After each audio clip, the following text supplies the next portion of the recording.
टके का सवाल ये है, पगड़ी का उदाहरण दिया जा रहा है, क्या हिजाब इस्लाम का अभिन्न अंग है? धर्म का अभिन्न अंग होना अलग चीज होती है, पहले समझ लीजिए, और परंपराएं रवायतें अलग चीज होती है।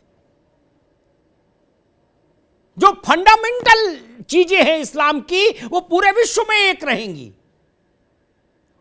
वो ईरान, तुरान, अफगानिस्तान और हिंदुस्तान में बदलेंगी नहीं, रवायतें बदलेंगी, परंपराएं बदलेंगी, और परंपराओं को हम इस्लाम का हिस्सा या इस्लाम का अभिन्न अंग तो नहीं घोषित कर देंगे। ये तर्क आया, दानिश भाई ने कहा कि फिर ईरान का कानून लागू कर दो। नहीं, अरे वहां लोग कुरान नहीं पढ़े हैं, वहां उन लोगों को समझ नहीं कि ये अगर इस्लाम का अभिन्न अंग है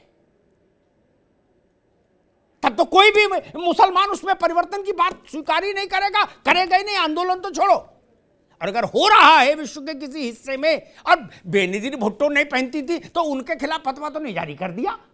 वो लंदन में जब जाती थी तो बुर्का पहन के जाती थी? नहीं ना। ये हिपोक्रेसी की बातें हैं। अगर इस्लाम का अभिन्न अंग है तो मैंने उदाहरण दिए ना भारत के, फारूक अब्दुल्ला साहब के परिवार की महिलाएं, मुझे तो कभी दिल्ली में बुर्का पहने नहीं मिली। वो कम मुसलमान है?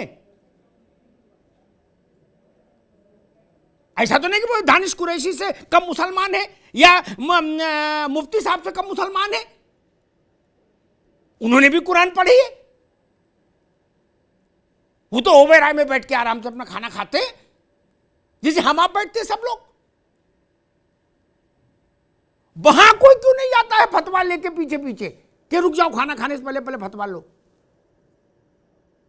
ये बातें ठीक नहीं। टीना शर्मा जी, दानिश जी कह रहे हैं कि कम्युनल सांप्रदायिक तनाव पैदा करना चाहते हैं कुछ पार्टियां, इसलिए ऐसे विषय उठते हैं। उन्होंने नाम नहीं लिया, इतनी सौजन्यता बढ़ती जी बिल्कुल, बिना नाम लिए मामला साफ है। जी जी अमिताभ, पहली बात तो मुझे आवाज बहुत कट कट के आ रही थी, मैं कुछ कुछ सुन पाई हूं, तो मैं उसी अंदाजे पे जवाब दूंगी। धर्म का जो सार्वभौमिक अर्थ है, हम भी उत्तर प्रदेश के सरकारी स्कूलों से पढ़े हैं। धर्म का सार्वभौमिक जो अर्थ है वो है स्वेच्छा से अपनाना। तभी धर्म परिवर्तन करते हैं लोग, कन्वर्जन होता है, और कन्वर्जन पे कोई ऐसा कानून भी नहीं है, हम सब जानते हैं ये बात जी। लेकिन जब धर्म को थोपा जाता है तो वो सार्वभौमिक नहीं रहता, उसके खिलाफ एक तबका आवाज उठाएगा। हो सकता है 130 करोड़ की जनता में 10 लोग आवाज उठाएं, लेकिन जब वो आवाज उठती है, मेरे साथ केसी मित्तल जी हैं जो संविधान के विशेषज्ञ, आपने लिखा है, उन्होंने कहा है कि एक छोटा सा मामला था, कर्नाटक के स्कूल को जो है ऐसे ऐसे कर देना चाहिए था, और एक पीस ऑफ क्लॉथ की बात है, किसी और ने ये बात कही, और मेरी महिला साथी ने जो बात कही मैं उससे बिल्कुल अग्री करूंगी। ये पीस ऑफ क्लॉथ की बात नहीं है, ये बात है महिलाओं पर एक तरह से थोपे जाने की। जब हम छोटे होते थे तो हमें इतना अधिकार नहीं होता था, हमारे पिताजी सरकारी नौकरी में थे, हरिद्वार जैसी जगह में मैं रहती थी, इतना अधिकार नहीं होता था कि 4 बजे के बाद अपने सरकारी घर के बाहर की बाड़ के पास हम खड़े हो सकें। तो ये अधिकार जो है, ये अधिकार आपको परिवार समाज से मिलते हैं। जो समाज के जो हमें एक जो ताना बाना बना होता है, समाज में जो नियम तय हो जाते हैं वो सब घरों पे लागू हो जाते हैं, ये हम सब जानते हैं अमिताभ। लेकिन मेरा यहाँ दूसरा कहना है, एक बड़ी इंटरेस्टिंग बात आज मुझे सुनाई दी। आज मैंने किसी से बात की और मैंने पूछा कि क्या तुमने करवा चौथ नहीं रखा, और मैं ये बात कह रही हूं आपके सामने, तो उन्होंने कहा ये सेक्सिस्ट तरह का त्योहार है, मैं हिंदू होते हुए भी इसे नहीं रखूंगी। ठीक है, मैं समझ गई, मुझे लगा उस महिला ने कहा कि सेक्सिस्ट है ये, मेरा पति तो वैसे भी जिंदा है, ना मैं मानती हूं ना मेरा पति मानता है, ये सेक्सिस्ट है, ये महिलाओं के साथ अन्याय है जो महिलाएं रखना चाहती हैं, जो मानती हैं उस धर्म को, जो मानती हैं धर्म को मानती हैं, लेकिन धर्म के एक अंग को छोड़ना चाहती हैं। मैं पढ़ी लिखी कमाने नौकरी करने वाली ऑफिस जाने वाली लड़की हूँ, बच्चे को दूध पिलाती हूँ, मैं नहीं रख सकती हूँ। तो ये जो जिस तरह के ताने बाने में महिलाओं को दबाया जाता है, और देखिए पर्दे में रखा इसलिए जाता है, बहुत सारी चीजें हैं इसमें, पॉलिटिकल ना करें इसको। किसी ने कहा कि धर्म विशेष ऐसा करता है, नहीं, सुप्रीम कोर्ट धर्म विशेष की याचिका पे नहीं गया है, किसी व्यक्ति ने वहां याचिका लगाई होगी। और केसी मित्तल जी ने कहा कि इसमें तो सुप्रीम कोर्ट के पास कोई दूसरा काम ही नहीं है, तो सारा काम तो इस देश के पुरुषों के पास है, जो महिलाओं के लिए नियम कानून तय कर देते हैं ठीक। कि टीना जी अगर अमिताभ जी से बात करेंगी तो वो उनकी बहन नहीं, उनकी गर्लफ्रेंड तय हो जाएंगी। तो सारा कानून तो यहाँ पर जो ठीक, पितृ सत्ता का है वही है। ठीक है टीना जी, ठीक है, आएंगे आपके पास। मुफ्ती साहब, झगड़े की जड़ मालूम कहां है, जो मैं समझ पाया, ठीक, और कोर्ट का भी फैसला आएगा, आ जाए 6 महीने बाद है, तो इसी बिंदु पे आएगा।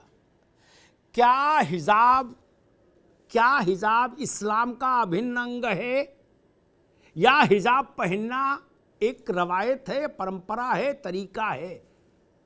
इस्लाम का अभिन्न अंग अलग है। इस्लाम में हर धर्म के अभिन्न अंग अलग हैं, जिनको मिला के धर्म बनता है। वो हटा दीजिएगा तो धर्म उतने हिस्सा कम हो जाएगा, उसको बोलते हैं इस धर्म के अभिन्न अंग। ठीक, मैं वही आपसे समझना चाहता हूं, क्या ये बुर्का इस्लाम का अभिन्न अंग है, जैसा फरंगी महली ने कहा या और लोगों ने कहा? और अगर अभिन्न अंग है तो फिर ये सब पर लागू क्यों नहीं हुआ? हर मुसलमान के लिए फिर तो ये ड्यूटी हो जाती है, जैसे नमाज वैसे बुर्का। अभिन्न अंग का मतलब जैसे नमाज, जैसे कलमा वैसे बुर्का। मैं ज्यादा तो नहीं जानता, लेकिन इतना जरूर समझ पाया। तब ये बेगम नूरबानो पे लागू क्यों नहीं हुआ? फिर मोहसिना किदवई पर लागू क्यों नहीं हुआ? बहुत सारे उदाहरण हैं मुफ्ती साहब, इस पर थोड़ा लाखों उदाहरण है। अच्छा, नहीं, एक लाइन अमिताभ में जोड़ दूं, अभी नहीं, बाद में आपकी बारी आएगी तब। जी मुफ्ती साहब। मुझे लगता है कि यहाँ जितने पैनल में बैठे हैं, सबसे अच्छी जानकारी तो इस्लाम को आपकी है, आपको है। देखिए, कुरान करीम के अंदर 7 आयतें हैं जी हिजाब के बारे में, राइट? तो मैंने इस्लामी लॉ से मैंने पीएचडी किया है, इजिप्ट से किया है मैंने जी। इस्लाम में हिजाब इंटीग्रल पार्ट है, राइट? ओके, ये है, मगर जबरदस्ती थोपा नहीं जाएगा। कुरान कहता है कि ला इकराह फिद्दीन, कि दीन में कराहत नहीं, आप उस किसी को जबरदस्ती थोप नहीं सकते। आप देखिए, इस्लामी मुल्कों में बेनजीर भुट्टो पाकिस्तान की प्रधानमंत्री बनी, अभी बांग्लादेश की 2 प्रधानमंत्री मुसलमान बनी, अभी लेटेस्ट में जो भी प्रधानमंत्री है वो मुसलमान है। आप इंडोनेशिया के अंदर चले जाइए, प्रधान वहां की सदर मुसलमान नहीं है। आपने एक और उदाहरण छोड़ दिया कि नजमा हेपतुल्ला भी माइनॉरिटी वेलफेयर की मिनिस्टर थी, और ये बड़े बड़े उलमा उनसे फोटो खिंचाते थे। एक कभी जाकर के नहीं बोले कि ये इंटीग्रल पार्ट है, राइट? ओके, मैं कहता हूं कि इंटीग्रल पार्ट है, मगर भारत में हिजाब पर बैन नहीं है। बैन सिर्फ ये है कि ड्रेस कोड का पालन करना चाहिए या नहीं करना चाहिए। मैं कहता हूं कि एजुकेशन में ड्रेस कोड का पालन करना चाहिए, या फिर आप अपना अलग स्कूल बनाइए। जो बच्चियां हिजाब पहन रही थी या स्कूल में बगावत कर रही थी, हम जैसे जिम्मेदारों को समझाना चाहिए था कि नहीं बेटे, शादियों में जाकर के देखिए कहाँ हिजाब चला गया। इंटीग्रल पार्ट नमाज है, हम कहाँ नमाज पढ़ रहे हैं? तो मुझे लगता है कि ये पॉलिटिकल मसला बना करके हम एक तमाशा कर रहे हैं। अगर हिजाब का मुद्दा ड्रेस कोड का मुद्दा था, तो मैं कहता हूं कि अगर हम अपनी बच्चियों को नहीं भेज रहे तो हम स्कूल क्यों नहीं बनाए, हम कॉलेज क्यों नहीं बनाए? तो हमें ये भी सोचने की जरूरत है। तो मैं कहता हूं कि मुद्दा उतना बड़ा नहीं जितना कि मुद्दा बनाया जा रहा। सिर्फ भारत में हिजाब पर बैन नहीं है, सिर्फ ड्रेस कोड का इश्यू है, और ड्रेस कोड का पालन करना चाहिए। आप MBBS करिए, MD करिए, एक बॉडी पार्ट पर मर्द औरत दोनों को बताया जाता है, तो वहां तो नहीं कहा जाता है कि महिलाएं बुर्का में जाए। एक IPS अगर महिला बन जाएगी मुसलमान, तो क्या वो नौकरी नहीं करेगी? तो मुझे लगता है कि चंद चीजों में मुसलमानों को भी सोचने की जरूरत है, और शिद्दत ठीक नहीं है। इस शिद्दत की वजह से मसाइल उलझ रहे हैं। जी बिल्कुल बिल्कुल ठीक बात है। नाइस हसन, मेरे ख्याल से आपने सुना मुफ्ती साहब को भी, और जो थोड़ी बहुत मेरी समझ कहती है उस पर मैंने अपनी बात रखने की कोशिश की कि मुफ्ती साहब ने कहा कि वो इस्लाम का इंटीग्रल पार्ट तो है, लेकिन इस्लाम ये भी कहता है कि ये किसी पर थोपा नहीं जाए। यानी वहां पर थोड़ा खुलापन है कि आपकी मर्जी, पहनिए पहनिए, नहीं पहनिए नहीं पहनिए, कोई सख्ती कोई जबरदस्ती नहीं हो ऐसा मुफ्ती साहब ने कहा। और उन्होंने कहा कि ये मसला कर्नाटक में ड्रेस कोड का था, यूनिफॉर्म का।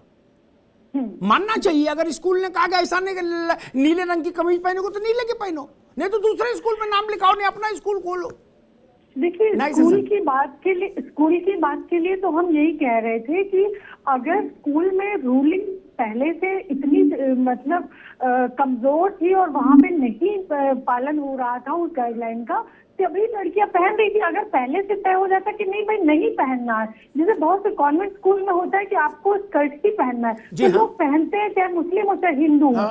लेकिन वहां पे उस रूलिंग को फॉलो नहीं किया जा रहा था, और सडनली आप फॉलो करते हैं तो उसमें एक सियासत की बू तो आती है। मैं देखिए बुर्के के बारे में बहुत क्लियर हूँ, और कि बुर्का इस्लाम का इंटीग्रल पार्ट नहीं है। इत्तेफाक से मेरी भी पीएचडी जो है मुस्लिम इशू पे है, और मैंने कुरान को जितना अब आप ये तो आप और मुफ्ती साहब दोनों में संग वो हो गया, बताइए। तो शर्मगाहों की हिफाजत की बात है, तो मत के मैं समझ गया जस्टिस धूलिया और जस्टिस गुप्ता आज क्यों फैसला नहीं कर पाए, जब मुफ्ती साहब और नाइस, हमारी मित्र नाइस ही अलग अलग विचार रख रही हैं, तो धूलिया साहब और गुप्ता साहब क्या करते? ऐसा मुमकिन है, क्योंकि देखिए मर्द और औरत के लिए इक्वालिटी है, शर्मगाहों की हिफाजत करो। कुरान में ये कहा गया है, कुरान से पहले कुरान की जो सोसाइटी थी उसमें बुर्का वर्ड एग्जिस्ट करता था, फिर भी कुरान में नहीं आया। ये सबसे बड़ी बात है, आप सोचिए। तो पर्दा, शर्मगाहों की हिफाजत करना, ये सब वर्ड है ना, लेकिन बुर्का कुरान में नहीं है।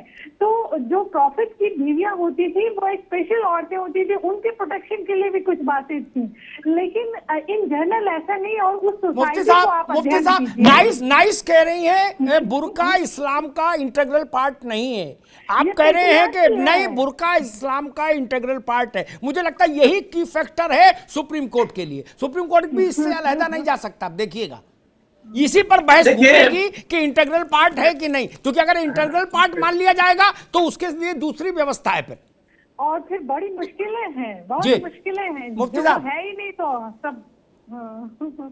मुफ्ती साहब देखिए जी, बुरखा के बारे में देखिए, कुरान करीम ने जलाबीबी हिंद का एक लफ्ज इस्तेमाल किया है। जलबाब किसको कहते हैं? सर पे दुपट्टा डालने को, सर पे दुपट्टा डालने को, हाँ, कुरान करीम में जलबाब कहते हैं। ये जलबाब जो है वाहिद सिंगुलर है, तो ये कुरान करीम में जलबाब का लफ्ज इस्तेमाल हुआ है। ये कुरान करीम की सूरह नूर पढ़िए, जिससे मालूम होगा। मैं कहता हूं कि इंटीग्रल पार्ट है, मगर आपको जबरदस्ती नहीं किया गया कि आप पहले, जैसा आपने भी उदाहरण के तौर पे कहा कि नमाज जरूरी है। कितने लोग नमाज पढ़ते हैं मुसलमानों में? कितने लोग नमाज पढ़ते हैं? तो मैं कहता हूं कि इसको मुद्दा बनाना नहीं चाहिए, इसको महिलाओं पर छोड़ देना चाहिए। जो हिजाब पहनती है पहने, और जो हिजाब नहीं पहनती है ना पहने। हमें जबरदस्ती करना नहीं है, मगर ड्रेस कोड का पालन करना जरूरी है, और एजुकेशन महिलाएं हासिल करें, अपने आप को बर्बाद न करें, ये मेरा कहना है। जी नाइस हसन। देखिए, जिलबाब का वर्ड कुरान में आया है, लेकिन देखिए कुरान में बहुत सी चीजें रिकमेंडेटरी है, मैंडेटरी, ऑब्लिगेटरी है। हमें इस बात को समझना पड़ेगा। तो कहीं भी इसके पहनने और ना पहनने के लिए कोई गुनाह सवाब की बात नहीं है, मैंडेटरी भी नहीं है ना। और इसलिए सोसाइटी को देखिए, उस सोसाइटी में जैसी औरतें थी और अपने आप को बचाव के लिए कहा गया कि तुम अपनी ओढ़नियां अपने सीने पर डाल लो, तो ये तो कहीं नहीं इससे साबित होता है कि अब सब लोग जो है बुर्का पहन के चलेंगे। ये साबित कुरान से नहीं होता, ये हदीसों से जरूर आता है। और हम जब जो हदीसें कुरान से कॉन्ट्रडिक्ट करती हैं तो हम कुरान को मानते हैं, हदीसों को नहीं मानते। ठीक है।